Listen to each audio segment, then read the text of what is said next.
Sai Ram. Sai Satcharitha chapter 22, English reading to start with. Rescues from serpent bites. Number 1, Bala Sahib Birikar. Number 2, Bapu Sahib Booty. Number 3, Amir Shankar. Number 4, Hemant Pant, Baba's opinion regarding killing of serpents. Preliminary. How to meditate on Baba. No one has been able to fathom the nature or the form of the Almighty. Even the Vedas and the thousand-tongued Shesha are not able to describe it fully. But the devotees cannot but know and look at the form of the Lord, for they know what that His feet are the only means of their happiness. They know no other method of attaining this supreme goal of life except meditating on the holy feet. Hemant Pant suggests an easy way of devotion and meditation as follows. As the dark fortnight of every month wears out gradually, the moonlight also wanes in the same degree, and on the new moon day, we do not see the moon at all, nor do we get her light. Therefore, when the bright fortnight begins, people are very anxious to see the moon. On the first day, the moon is not seen, and on the second day also, she is not clearly visible. Then the people are asked to see the moon through an opening between the two branches of a tree. And when they begin to see through this aperture eagerly and after concentratedly, the distant small crescent of the moon comes to their greater delight within their ken. Following this clue, let us try to see Baba's light. Look at Baba's posture, how fine it is. He is sitting with his legs folded, the right leg held across the left knee. The fingers of his left hand are spread on the right foot. On the right too are spread his two fingers, the index and the middle ones. By this posture, Baba means to say, as it were, if you want to see my light, be egoless and most humble and meditate on my toe through the opening between the two branches, index and middle fingers, and then you will be able to see my light. This is the easiest means of attaining devotion. Now let's turn for a moment to Baba's life.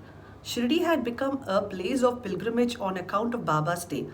People from all quarters began to flock there, and both the rich and the poor began to be benefited in more ways than one and in some form or other. Who can describe Baba's boundless love and his wonderful natural knowledge and his all pervasiveness?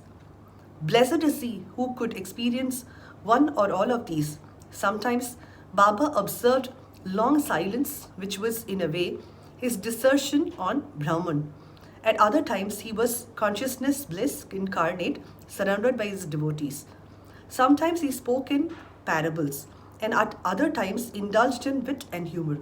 At times he was quite unambiguous, it's clear, and at times he seemed enraged. Sometimes he gave his teachings in a nutshell, and at other times he argued at length. Many a time he was very plain. In his way, he gave varied instructions to many according to their requirements. His life was therefore inscrutable, beyond the ken of our mind, beyond our intellect and speech. Our longing to see his face, to talk with him and hear his leelas was never satisfied. Still, we were overflowing with joy. We can count the showers of rain, encircle, that is, tie the wind in a leather bag, but who can gauge or measure his leelas? Now we deal here with one aspect of them, via how he anticipated or forestalled the calamities of his devotees and warded them off in time. Bala Sahib Birikar.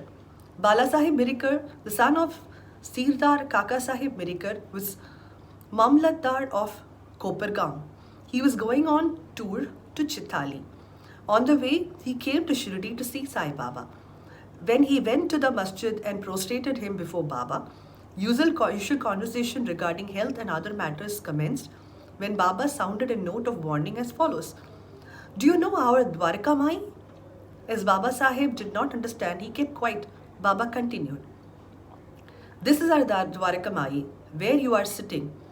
She wards off all dangers and anxiety of the children who sits on her lap. This Masjid Mai, its presiding deity, is very merciful. She is the mother of the simple devotees whom she will save in calamities. Once a person sits on her lap, all his troubles are over. He who rests in her shade gets bliss. Then Baba gave him Udi and placed his protecting hand on his head. When Baba Saheb was about to depart, he again said, "Do you know the Lamba Baba, long gentleman, by a serpent?"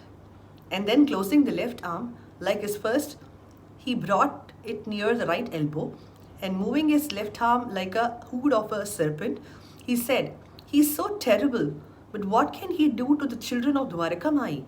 When the Dwaraka Mai, it is his presiding deity, protects, what can the serpent do? Also, who were present there were curious to know the meaning of all this and its reference to Mirikar, but none had the courage to ask Baba about this. Then Bala Sahib saluted Baba and left the masjid with Shama. Baba called Shama back and asked him to accompany Bala Sahib and enjoy the Chitali trip. Shama came to Bala Sahib and told him that he would go with him according to Baba's wish. Bala Sahib replied that he need not come as he would be inconvenient. Sharma returned to Baba and told him what Bala Sahib said to him. Baba said, "All right, do not go. We should mean well and do well. Whatever is destined to happen will happen." In the meanwhile, Bala Sahib thought over again and calling Shama asked him to accompany him. Then Shama, going again to Baba and taking his leave, started with Bala Sahib in Tanka. They reached Chitali at 9 p.m. and encamped in the Maruti temple. The office people had not come, so they sat quiet in the temple, talking and chit-chatting. Bala Sahib was sitting on a mat reading a newspaper. His uparani, that is upper dhotar, was spread across his waist, and on a part of it a snake was sitting unobserved. It began to move with a rustling sound, which was heard by the peon. He brought a lantern, saw the snake, and raised his arm. "Serpent, serpent!" Bala Sahib was frightened and began to quiver. Shama was also amazed. Then he and others moved noiselessly and took sticks and clubs in their hand. The snake got down slowly from the waist and it moved away from Bala Sahib. It was immediately done to death. Thus, this calamity, which was prophesied by Baba, was averted and Bala Sahib's love for Baba was deeply confirmed. Bapu Sahib Bhuti, a great astrologer named Nana Sahib Dengali, told one day Bapu Sahib Bhuti, who was then in Shirdi, "Today is an inauspicious day for you. There is a danger to your life." This made Bapu Sahib restless.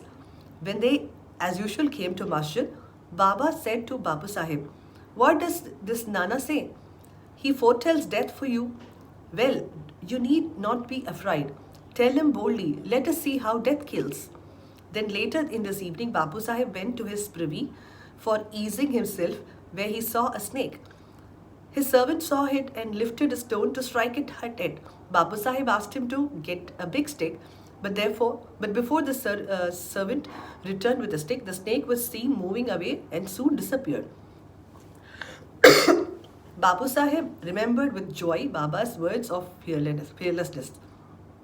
Amir Shankar.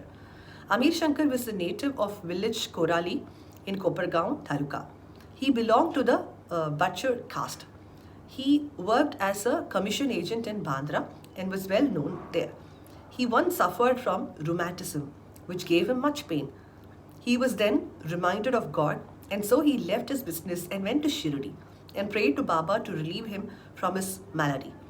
Baba then stationed him in the Chavadi, which was then a damp, unhealthy place, unfit for such a patient.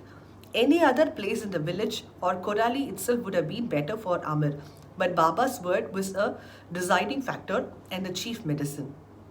Baba did not allow him to go to the masjid, but fixed him in the Chavadi, where he got a great advantage. Baba passed via Chavadi every morning and evening, and every alternate day, Baba went to the Chavadi in the procession and slept there.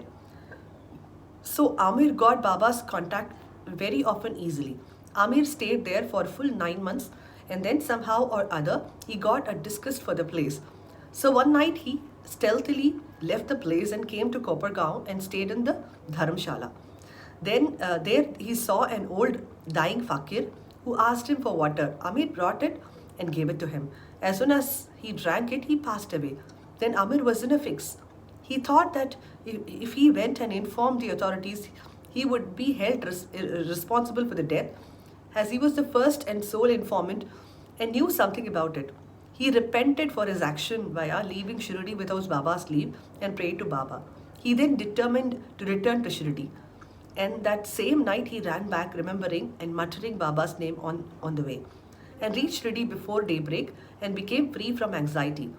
Then he lived in the Chavadi in perfect accordance with Baba's wishes and orders and got himself cured. One night it so happened that Baba cried at midnight, "Oh Abdul, some devilish creature is dashing against my side of the bed." Abdul came with a lantern, examined Baba's bed, but found nothing. Baba asked him to examine carefully all the place and began to strike ground with his satka. Seeing this Leela of Baba, Amir thought Baba might have suspected some serpent had come there. Amir could know by close and long contact the meaning of Baba's words and actions. Baba then saw near Amir's cushion something moving. He asked Abdul to bring light, and when he brought it, he saw the coil of a serpent there, moving its heads up and down. Thereupon, the serpent was immediately beaten to death. Thus, Baba gave timely warning and saved Amir. Hemad Pant, the scorpion and serpent. Number 1. At Baba's recommendation, Kaka Sahib Dikshit was daily reading 2 works of Sri Eknath Maharaj via Bhagavad and Bharvata Ramayana.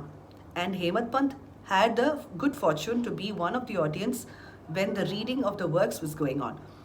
Once, when a portion of the Ramayana relating to Hanuman's testing Rama's greatness, according to his mother's instruction, was being read, all the listeners were spellbound. Hemad Pant was one of them.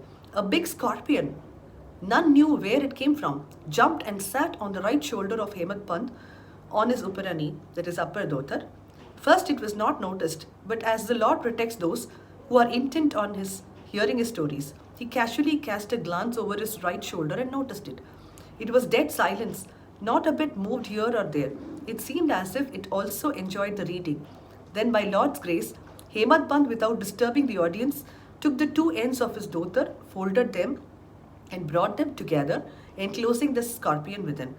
Then he went out and threw it in the garden. Number 2.